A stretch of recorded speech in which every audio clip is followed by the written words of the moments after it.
By 1348, the Black Death has traveled from Sicily to England, carried in trade ships aboard the backs of rats.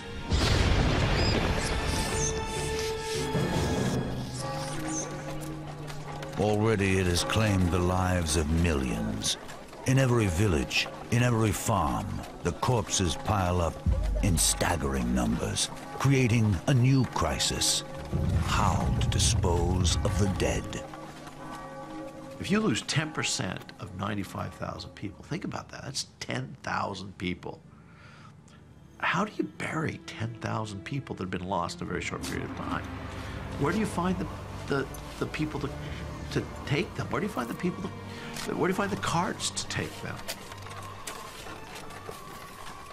The only people who were willing to carry away the dead were these very rustic, uncouth men or women who came down from the mountains or from the surrounding countryside, who were willing for very high fees to take away the dead and have contact with the dead.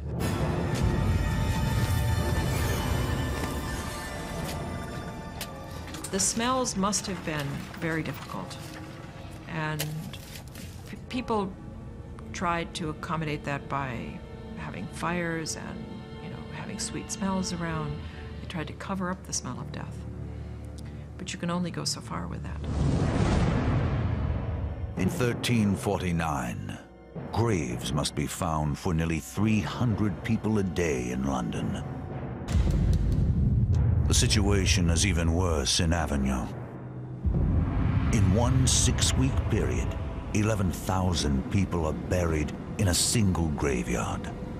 The Pope is finally driven to consecrate the Rhone River. Countless bodies are committed to a watery, unmarked grave. But perhaps even that is preferable to an Italian mass burial.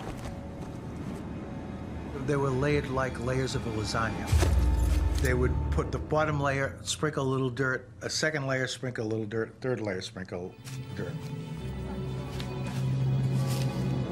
In Siena, in the Tuscany region of Italy, the toll is literally unbearable. Fully half the population is reported dead.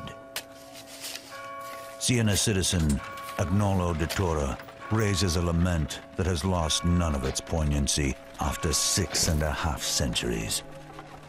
In many places, great pits were dug and piled deep with the multitude of the dead. And as soon as those ditches were filled, more were dug. I, Agnolo di Tura, buried my 5 children with my own hands. And so many died that all believed it was the end of the world.